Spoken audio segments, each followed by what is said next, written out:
Welcome to જય માનપણા kitchen.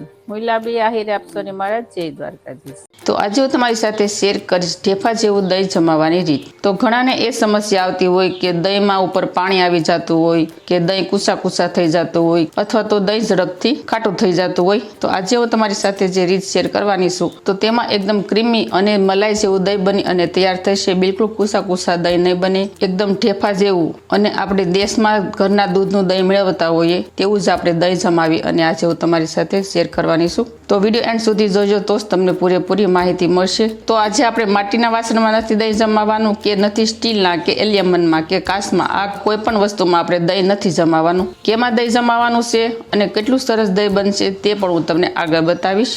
અને તમે જો આ સિક્રેટ વસ્તુમાં દહીં જમાવશો ને તો તમારું દહીં ડેરી જેવું જ જામશે અને પાણી જેવું બિલકુલ દહીં નહીં બને. તો ચાલો હવે આપણે આગળ વધીશું અને જોઈ લેશું દહીં મેળવવાની રીત. તો તેના માટે અહીંયા મેં ગોલ્ડ દૂધ લીધું છે. આ દૂધ ફૂલ ફેટનું આવે. તમે આ દૂધની જગ્યાએ ભેંસનું પણ લઈ શકો છો, કારણ કે ભેંસનું દૂધ પણ ફૂલ ફેટવાળું આવે છે અને જાડું પણ આવે છે. હવે આ દૂધને આપણે પેનમાં એડ કરી દઈશું. તો તમારે જેટલી ક્વોન્ટિટીમાં દહીં જમાવવાનું હોય તે પ્રમાણે તમે દૂધ લઈ શકો છો. અત્યારે મેં 500 મિલી દૂધ લીધું છે. તો હવે આપણે દહીંને ઢેફા જેવું બનાવવા માટે લઈ લઈશું એક પેકેટ મિલ્ક પાવડરનું. આ 10 રૂપિયાવાળું પેકેટ મળે છે. આ તમને કોઈ પણ જગ્યાએ મળી જાય છે. તો આ 10 રૂપિયાવાળા પેકેટમાં 4 ચમચી જેટલો પાવડર નીકળે છે. હવે આને આપણે એક કપમાં એડ કરી દઈશું. આપણે આ પાવડરને ડાયરેક્ટલી દૂધમાં એડ નથી કરવાનું. જો ડાયરેક્ટલી દૂધમાં એડ કરશું ને તો ઉપરથી ગોળી જેવું થઈ જશે. તેથી ઝડપથી ગોળી ભાંગવામાં વાર લાગશે. તો આ રીતે એક વાટકીમાં પાવડર લઈ અને દૂધ એડ કરીને મિક્સ કરશો ને તો સરસ રીતે મિક્સ થઈ જશે અને ગોળી બિલકુલ નહીં રહે.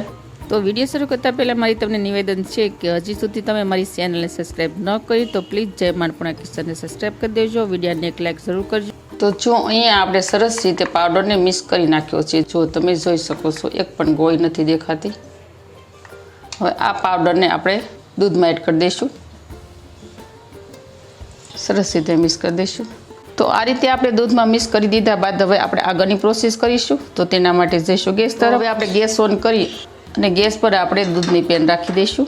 હવે આ દૂધને આપણે એક ઉભરો આવે ને ત્યાં સુધી ગરમ કરી લઈશું. આ રીતે વચ્ચે 1 થી 2 વાર ચમચી હલાવતા રહીશું, જેથી દૂધ તળિયે દાજી ન જાય. તો જો અહીંયા આપણું દૂધ ગરમ થવા લાગ્યું છે. તો ફ્રેન્ડ, તમે ક્યારે આ રીતે દહીં જમાવો છો તે મને કમેન્ટ કરી અને જરૂર કહેજો. તમે કઈ રીતે દહીં જમાવો છો તે પણ મને કમેન્ટ કરી અને જરૂર કહેજો. તો જો અહીંયા દૂધ ઉભરું આવી ગયું છે. હવે આપણે ગેસની ફ્લેમ બંધ કરી દઈશું. તો આ રીતે દૂધ ગરમ થઈ જાય એટલે આપણે ગેસની ફ્લેમ બંધ કરી અને પેનને ગેસ પરથી નીચે ઉતારી લઈશું.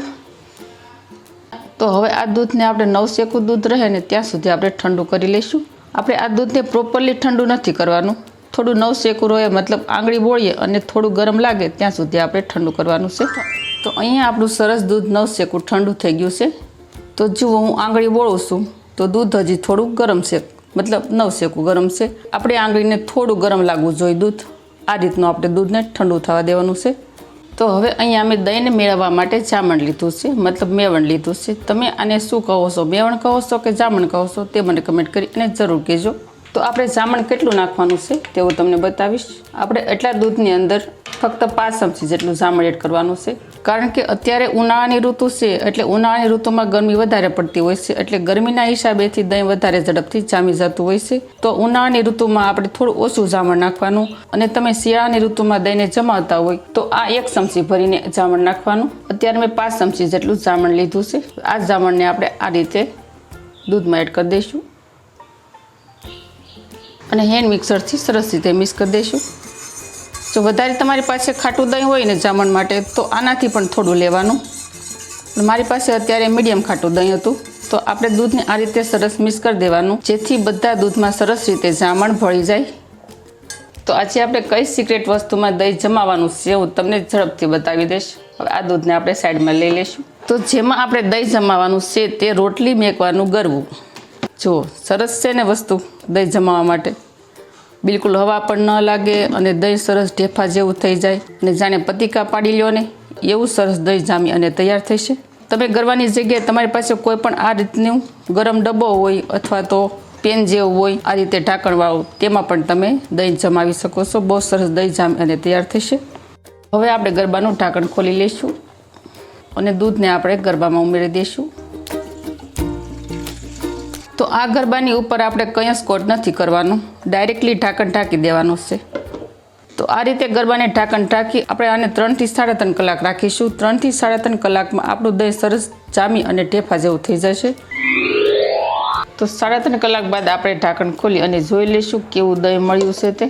જો એકદમ સરસ જામ્યું છે ને ઢેફા જેવું દહીં, જાણે પતીકા પડે એવું દહીં જામ્યું છે.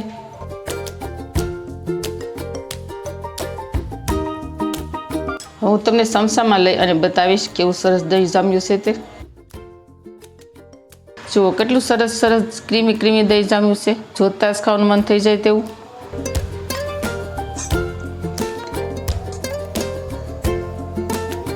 તો પણ તમને આ દહીં જમાવવાની રીત કેવી લાગી તે મને કમેન્ટ કરી અને જરૂર કહેજો.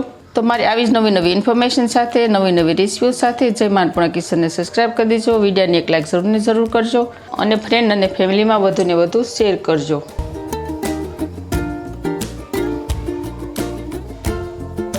તો આવજો, ફરી મળીશું આવી જ નવી રેસિપીઓ સાથે. ત્યાં સુધી થેન્ક યુ. જય દ્વારકાધીશ, જય સિયારામ, ધન્યવાદ.